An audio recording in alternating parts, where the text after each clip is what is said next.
오늘 주신 말씀 속에 내 백성을 위로하라 라는 제목으로 함께 은혜를 나누겠습니다. 기도하겠습니다. 사랑과 은혜가 많으신 하나님, 오늘도 우리를 말씀 앞으로 인도해 주시어서 말씀 앞에 섰습니다. 말씀으로 우리를 위로하여 주시옵소서. 말씀으로 새 힘을 허락하여 주시옵소서. 오늘 말씀을 들을 때에 깨닫게 하시고 또 말씀 앞에 결단할 수 있는 우리 모두가 되게 하여 주시옵소서. 하나님 앞에 나오며 우리의 아픔과 질병과 실패와 상처를 가지고 하나님 앞에 나와 싸우니 하나님 우리를 긍휼히 여겨주시사 치유하여 주시고 어루만져 주시고 회복의 역사가 일어나게 하여 주시옵소서. 예수님의 이름으로 기도드립니다. 아멘. 오늘도 하나님의 부르심을 받고 말씀 앞에 서신 여러분들에게 하나님의 은혜가 함께 하시기를 바랍니다. 예수님은 알고 계십니다 라는 제목의 무명 시인의 글을 읽어드리면서 말씀을 시작을 하려고 합니다. 예수님은 당신의 외로움을 알고 계십니다. 사람들에게 거절당하고 짐승 곁에서 태어난 예수님은 당신의 외로움과 쓸쓸한 시간을 알고 계십니다. 폭군에게 쫓겨 먼 나라로 피난했던 예수님은 나그네와 같은 당신의 적막함을 알고 계십니다. 여우도 굴이 있지만 머리 둘 곳이 없었던 예수님은 의지할 곳 없는 당신의 불안을 알고 계십니다. 목수의 집에 태어나 시골에서 자라난 예수님은 당신의 땀과 고생과 그 피로를 알고 계십니다. 돌로 빵을 만들라는 시험을 당하신 예수님은 욕심의 수렁 앞에 선 당신의 위험을 알고 계십니다. 엘리 엘리 라바 사박다니하고 외치던 예수님은 당신의 무서움과 절망을 알고 계십니다. 친구들의 떠남과 배신을 체험하신 예수님은 혼자서도 굳세게 살아보려는 당신을 알고 계십니다. 이 잔을 나에게서 거두어 주소서 하고 호소하던 예수님은 당신의 약함과 실패의 발걸음을 알고 계십니다.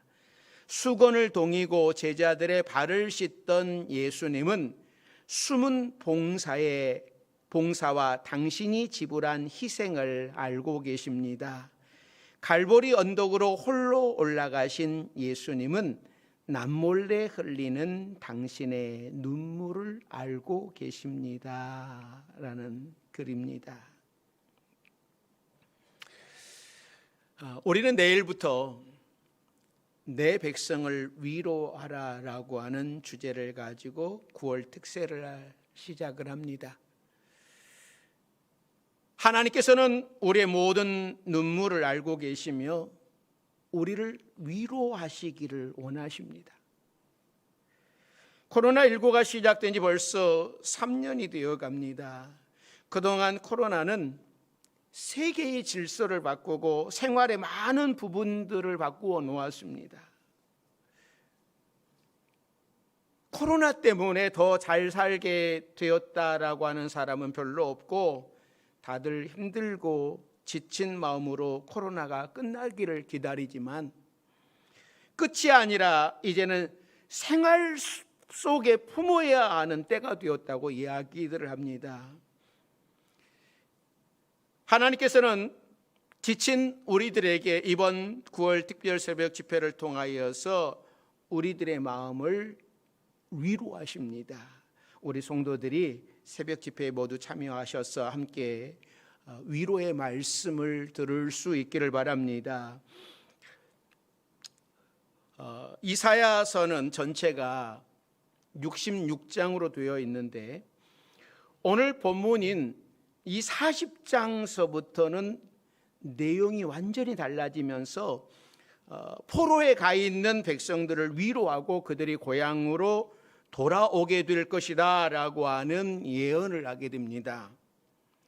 오늘 본문 1절에서는 내 백성을 위로하라 라고 하는 하나님의 음성이 강하게 들려와요. 내 백성을 위로하라. 자, 오늘 1절 말씀, 본문 1절 말씀을 여러분 자세하게 보십니다. 같이 읽습니다. 너희의 하나님이 이르시되 너희는 위로하라. 내 백성을 위로하라. 여러분, 이 음성이 여러분 가슴 속에 들려지시기를 바랍니다.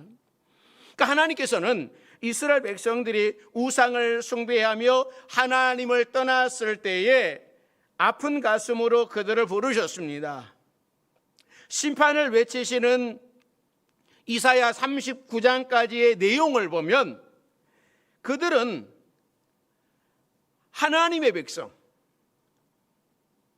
내 백성이 아니라 우상을 섬기는 백성인지라 이스라엘 백성들을 향하여서 이 백성이라고 하는 말씀을 하셨어요. 그런데 오늘 이사야 40장에 와서는 하나님께서 사랑스럽게 다정하게 말씀을 하시는 겁니다. 뭐라고요? 내 백성이, 내 백성이다. 내 백성을 위로하라. 내 백성이라고 하는 말씀을 우리가 보면 시편 100편 3절 말씀이 떠오르는데요. 자, 100편 3절 말씀 같이 읽습니다. 여호와가 우리 하나님이신 줄 너희는 알지어다. 그는 우리를 지으신 이요 우리는 그의 것이니 그의 백성이요 그의 기르시는 양이로라. 원래 하나님은 우리 하나님, 이스라엘 백성들의 하나님이셨습니다. 하나님은 우리를 지으셨으니 우리는 하나님의 것이요 하나님이 기르시는 양과 같은 관계였습니다. 그러나 죄악으로 인해서 양과 목자와의 관계, 하나님의 백성의 관계가 깨어지고 백성들은 포로가 되어서 흩어졌습니다. 하나님과의 관계가 이렇게 끝나는가 했어요. 그러나 하나님께서 다시 선포하십니다. 이들은 내 백성이다. 내 백성을 위로하라. 이 메시지를 전하라고 하시는 그 하나님의 마음이 얼마나 간절한지 우리는 이것을 볼 수 있어야 됩니다. 얼마나 하나님이 이 말씀을 전하시면서 이 말씀을 간절하게 하시냐면요, 첫째는요, 속히 전해라. 그러니까 1절 말씀에서 위로하라라고 하는 명령이 2번씩이나 반복이 됩니다. 그러니까 2번씩이나 썼다라고 하는 것은 강조하는 거예요. 굉장히 강조하는 거죠. 그러니까 이 메시지가 이스라엘 백성들에게, 우리 파주명성교회 성도들에게 정말 중요하니 빨리 전하라고 하는 거예요. 그만큼 백성들에게 위로의 메시지가 절실했다고 하는 겁니다. 포로로 수십 년을 보낸 백성들은 희망을 잃고 절망 속으로 빠져들어가고 있었습니다. 더 이상 하나님의 구원이 없다라고 하는, 구원이 보여지지가 않은 겁니다. 이제 끝났다, 포기해버릴 것 같은 백성들에게 하나님께서는 속히 빨리 이 메시지를 전하라, 위로의 메시지를 전하라고 말씀을 하는 거예요. 속히 전하라. 우리 파주명성교회 여러분들에게도 내 백성을 위로하라, 내 백성을 위로하라라고 하는 이 말씀이 속히 여러분에게 들려지시고 깨달아지는 여러분들이 되시기를 바랍니다. 2번째는요, 마음에 닿도록 말하라 라고 말씀을 해요. 자, 2절 말씀이죠. 자, 2절 말씀 같이 읽습니다. 너희는 예루살렘의 마음에 닿도록 말하며 그것에게 외쳐라. 그 노역의 때가 끝났고 그 죄악이 사함을 받았느니라. 그의 모든 죄로 말미암아 하나님의 손에서 벌을 배나 받았느니라 할지니라 하시니라. 사실 이 사람들이 육체에 받는 상처는요, 시간이 지나면 나아요. 시간이 나면 치료가 됩니다. 그러나 이 마음에 받은 상처는요, 시간이 지나도 낫지 않고 여전히 고통스러워하는 사람들이 많습니다. 그러니까 마음의 상처는요, 눈에 보이지 않기 때문에 이 치료하는 것도 어렵습니다. 그래서 하나님께서는 마음에 닿도록 말하라. 이 마음에 닿도록이라고 하는 것은 심장에 대고 말하라, 설득력 있게 말하라라고 하는 의미인데, 이 메시지를 파괴된 예루살렘의 심장에 대고 예루살렘이 납득을 하고 위로를 느낄 정도로 설득력 있고 감화력 있게 외쳐라 라고 말씀을 하는 거예요. 이번 9월 특별 새벽 집회를 통하여서 하나님께서는 우리 마음에 닿도록 말씀하실 겁니다. 우리 마음에 난 상처를 치유하시고 회복시켜 주시고 위로해 주실 겁니다. 여러분 기대하시기 바랍니다. 세 번째는요, 이 메시지를 큰 소리로 외치라고 말씀을 합니다. 그러니까 모든 사람이 다 듣도록 전하라고 하는 거예요. 하나님께서 왜 내 백성을 위로하라고 하는 이 메시지를 이렇게 급하게 마음에 닿도록 큰 소리로 외치라고 말씀을 하시는 걸까요? 그만큼 내 백성들에게 위로가 절실하기 때문에 그렇습니다. 이제는 위로해야 할 때예요. 상처를 주고 심판을 하고 멀리 내칠 때가 아니라 위로하고 안아주고 사랑해야 할 때인 거예요.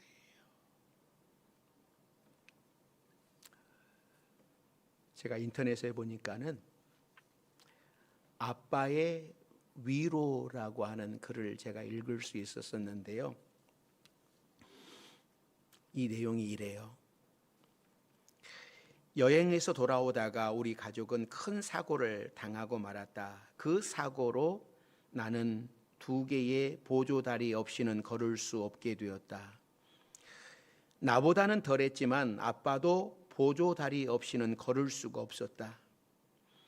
나는 사춘기를 보내며 죽고 싶을 정도의 열등감에 사로잡혔다. 내가 밥도 먹지 않고 책상에 엎드려 울고 있을 때에 위안이 되어준 사람은 아빠였다. 아빠는 나와 꼭 같은 아픔을 가지고 있었기 때문에 나의 아픔을 낱낱이 알고 있었다. 아빠의 사랑으로 나는 무사히 사춘기를 넘기고 대학에 입학하게 되었다. 대학 입학식 날 아빠는 내가 자랑스럽다고 말하며 눈물을 글썽였다. 입학식을 끝내고 나올 때였다. 눈앞에 아주 긴박한 상황이 벌어지고 있었다.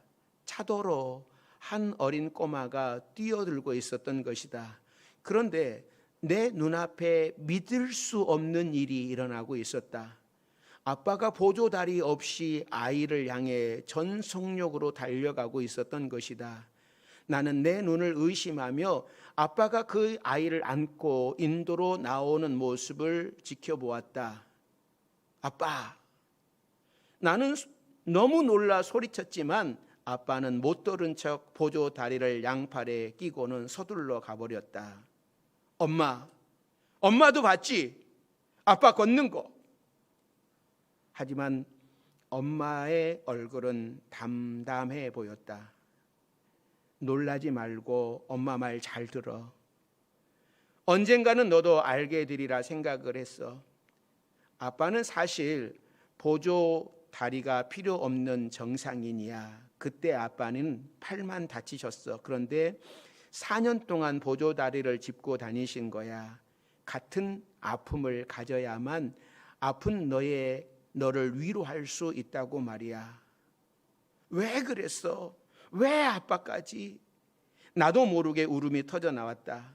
울지 마. 아빠는 너를 위로할 수 있는 자신의 모습을 얼마나 자랑스러워 하셨는데, 오늘은 그 어린 것이 교통사고로 너처럼 될까 봐서 앞서 걸어가는 아빠를 보고 있는 나의 분홍색 파카 위로 눈물이 방울방울 흘러내렸다. 마음이 아픈 날이면 나는 늘 아빠 품에 안겨서 울었다. 그때마다 소리 내어 운 것은 나였지만 눈물은 아빠 가슴 속으로 더 많이 흘러내렸다.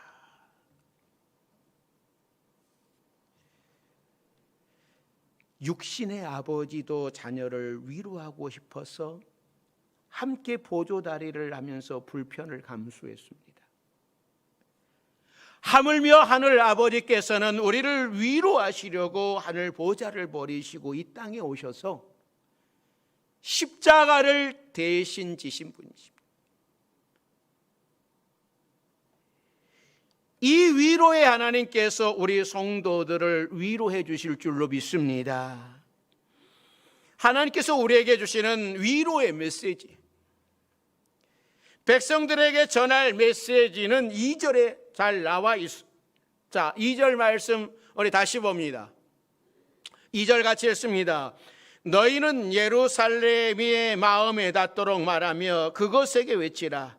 그 노역의 때가 끝났고 그 죄악이 사함을 받았느니라. 그의 모든 죄로 말미암아 여호와의 손에서 벌을 받았느니라 할지니라 하시니라. 그러니까 위로의 메시지는 두 가지예요. 첫째는 노역의 때가 끝났다라고 하는 것이고, 둘째는 죄악이 사함받았다라고 하는 거예요. 이 노역의 때가 끝났다고 하는 것은 심판의 때가 끝났다라고 하는 겁니다. 이 땅에서 고달프고 외롭고 힘든 포로 생활이 끝났다라고 하는 거예요. 이것은 마치 죄수가 교도소에서 언도된 형을 사는 것과 같습니다. 형을 마치면 교도소에서 나가야 되는 거예요. 교도소에 더 있고 싶다고 있을 수 없는 겁니다. 이제는 고난의 때가 끝났다라고 하는 거예요. 고난의 시간은 지나고 회복과 축복의 시간이 다가올 겁니다. 죄악도 사함을 받았습니다. 이스라엘 백성들의 죄로 인해서 하나님께서 노하시고 포로로 끌려가게 하셨습니다. 그렇지만 이제는 벌을 2배나 받았으니 족하다라고 말씀을 해요. 스가랴서에도 하나님께서 이렇게 말씀을 해요. 자, 스가랴 1장 15절 말씀 같이 읽습니다. 안일한 여러 나라들 때문에 심히 진노하나니 나는 조금 노하였거늘 그들은 힘을 내어 고난을 더하였음이라. 그러니까 하나님께서 백성들의 우상 숭배로 인하여서 진노하시고 포로가 되게 하셨지만, 하나님께서는 조금 노하셨는데 이방 나라들이 백성을 너무나 괴롭혔다라고 하는 거예요. 이제는 벌을 다 받았으니 더 이상 고난당하지 않도록 하나님께서 보호하시겠다라고 하는 위로의 말씀입니다. 나는 조금 노하였거늘 그들은 힘을 내어 고난을 더하였습니다. 여러분, 이 말씀을 기억을 하시기 바랍니다. 하나님이 조금 노하셔서 우리를 징계하신 것뿐입니다. 하나님이 조금 노하셔서 우리를 조금 고난받게 하신 것뿐입니다. 하나님은 사탄에게 진노하고 계시는 거예요. 하나님이 회복시키면 우리는 더 크신 은혜와 축복을 누리게 될 겁니다. 예루살렘이 번영하는 것 같은 축복을 누리게 될 겁니다. 이렇게 하나님께서 이스라엘 백성들을 위로하시면서 또 선포하는 말씀이 있어요. 자, 3절 말씀 같이 읽습니다. 3절입니다. 외치는 자의 소리여 이르되 너희는 광야에서 여호와의 길을 예비하라. 사막에서 우리 하나님의 대로를 평탄하게 하라. 이 3절에서 5절까지의 말씀은 신약에서 세례 요한이 등장을 했을 때에 세례 요한이 예수님의 길을 예비하는 자로 이 말씀이 적용이 됩니다. 그런데 1차적으로는요, 이스라엘 백성들이 바벨론 포로에서 돌아오게 되는 길을 준비하라라고 하는 메시지예요. 그러니까 먼저 이 광야와 사막으로 가시는 여호와의 길을 예비하라고 선포를 합니다. 그러니까 하나님께서 이 백성들을 이끌고 가실 때에 그 길을 평탄하게 준비하라고 하는 거죠. 그들이 70년 전에 이 바벨론 포로로 끌려갈 때에는 동서로 난 직선거리로 끌려가지 않았습니다. 이 직선거리는 사막으로 인해서 갈 수가 없기 때문에 이동이 불가능했어요. 그래서 이 이스라엘 백성들이 포로로 끌려갈 때에는 이 초승달처럼 뺑 돌아서 가는 거예요. 초승달처럼 길게 펼쳐져 있기 때문에 그 강을 따라서 포로로 끌려가는 겁니다. 그래서 강을 따라 펼쳐진 이 지역을 초승달 지역이라고 이야기를 해요. 그러니까 예루살렘에서 바벨론까지 이 길을 따라 이동하는 기간이 약 4개월 정도 걸립니다. 그런데 바벨론 포로에서 돌아올 때는 이 초승달 길이 아니라 직선길로 돌아오게 하겠다. 그래서 길이 없는 광야와 사막의 길을 내고 대로를 평탄하게 해서 하나님께서 직접 백성들을 끌고 오신다라고 하는 메시지예요. 사랑하는 성도 여러분, 하나님께서 이스라엘 백성들을 위로하기 위하여서, 저와 여러분들을 위로하기 위해서 직접 일어나서 일하시는 모습을 볼 수 있기를 바랍니다. 내가 받은 상처를 내 스스로 위로하려고 하면요, 위로가 안 돼요.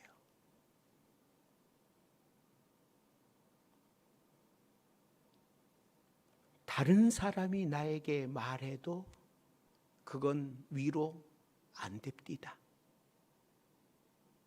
여러분, 상처 받으시고 다른 사람이 말해도 여러분 위로 됩니까? 몰라요. 저는 안 됩니다. 위로 안 돼요. 내 스스로 이러지 말아야지 아무리 내 가슴을 다다듬고 막 그래도 위로 안 됩니다. 그런데 누가 위로하면 하나님이 위로하시.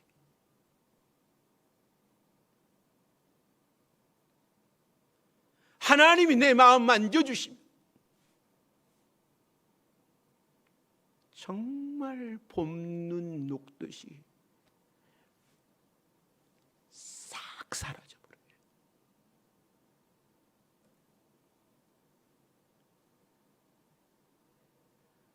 이스라엘 백성들 포로 가운데 있는 그들을, 힘들고 지쳐있는 우리들을 향하여 하나님이 위로하시겠다라고 말씀을,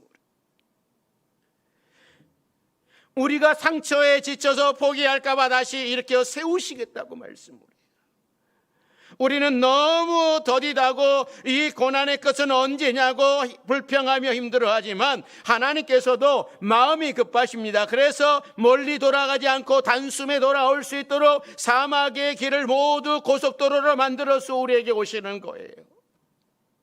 바벨론 포로에 잡혀간 백성들을 위로하기 위해 오시는 하나님께서는 죄악에 사로잡혀 있던 백성들을 위로하기 위해 예수님을 이 땅에 보내셨습니다. 예수님께서 오셔서 백성들을 직접 위로하셨습니다. 예수님께서는 지금 우리와 함께 하십니다. 성령께서 여러분과 함께 하십니다. 예수님의 손을 붙잡고 다시 한번 일어설 수 있기를 바랍니다. 그 대신 주님이 우리에게 이렇게 오시는데 우리가 해야 할 일이 있는 거예요. 내가 해야 할 일이 있는 거예요. 하나님이 주시는 위로를 받기 위해서 내가 할 일이 있어요. 세례 요한이 예수님이 오실 길을 미리 예비했듯이 우리도 그 길을 닦는 자가 되어야 됩니다. 여러분, 어떻게 닦아야 된다고 오늘 본문은 우리에게 말씀을 하냐면, 어떻게 하면 하나님께서 고속도로 위를 달려서 빠르게 우리에게 오실 수 있을까라고 말씀을 하시냐면, 자, 4절 5절 말씀, 4절 5절 같이 읽습니다. 골짜기마다 더두어지며 산마다 언덕마다 낮아지며 고르지 아니한 곳이 평탄하게 되며 험한 곳이 평지가 될 것이며 여호와의 영광이 나타나고 모든 육체가 그것을 함께 보리라. 이는 여호와의 입에 말이 말씀하셨느니라. 그러니까 하나님의 위로의 말씀이 임하기 위해서는 골짜기는 돋아서 평탄하게 하고 산과 언덕은 낮아지게, 고르지 아니한 땅들은 평탄하게 만들라라고 말씀을 합니다. 하나님의 위로를 거부하는 높은 산과 언덕 같은 마음을 가진 사람에게는 위로의 말씀이 들려지지 않습니다.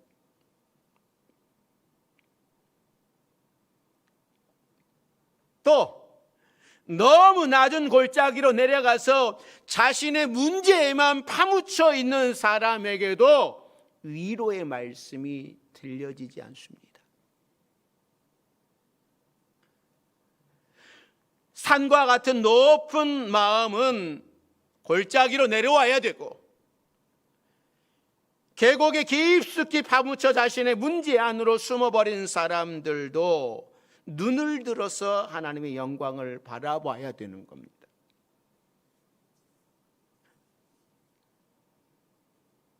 그래야 위로가 돼요. 내가 꼭대기 올라가 있어가지고 여러분 어떻게 위로가 되겠습니까? 위로될 수 없습니다. 골짜기에 처박혀 있어요. 그 문제만 쳐다보고 있는데 여러분 무슨 위로가 어떻게 될 수 있겠습니까? 사랑하는 성도 여러분, 우리의 왕이 되시는 하나님이 오실 길을 예비하는 것은 군사력을 강하게 한다든지 물질을 많이 준비하는 것과 상관이 없습니다. 하나님 앞에서 겸손하고 진실하게 온유한 심령이 되어서 주님을 맞을 준비를 하는 겁니다. 준비된 사람에게 하나님이 주시는 위로의 말씀이 임하게 되는 거예요. 어떤 사람에게는 이슬처럼 촉촉하게 적시어지는 은혜를 주실 거예요. 사랑하는 성도 여러분, 오늘 하나님께서는 저와 여러분들을 위로하기를 원하신다라고 말씀을 합니다. 위로해 주시기 위해서 오시겠다라고 말씀을 합니다. 우리 바주명석교회 여러분들이 주님이 오셔서 여러분의 가슴 속에 있는, 여러분의 마음 속에 있는 여러분들의 아픔을 위로해 주실 수 있도록 주님을 맞아들일 준비할 수 있는 여러분들이 되시기를 바랍니다. 이번 9월 특별 새벽 집회에 아무리 힘이 들고 어려워도 피곤해도 여러분이 참석하셔서 주님이 찾아오셔서 우리를 위로해 주시겠다라고 하는 이 말씀 속에 주님의 위로를 받고 회복의 역사가 일어나는 우리 모두가 되기를 주의 이름으로 축원합니다. 기도하겠습니다. 사랑과 은혜가 많으신 하나님, 우리는 이 세상을 살아가면서 얼마나 많은 아픔을 겪는지, 얼마나 많은 상처를 겪는지, 얼마나 많은 실패를 당하는지, 또 얼마나 아픈 질병 가운데 거하는지, 우리는 온통 여러 가지 상처들로 살아가고 있습니다. 하나님께서 내 백성을 위로하라, 내 백성을 위로하라고 하시는 주님의 음성을 듣고 주님이 주시는 위로를 받고 다시금 승리하며 믿음을 지키며 살아갈 수 있는 우리 모두가 되게 하여 주옵소서. 예수님의 이름으로 기도드립니다. 아멘.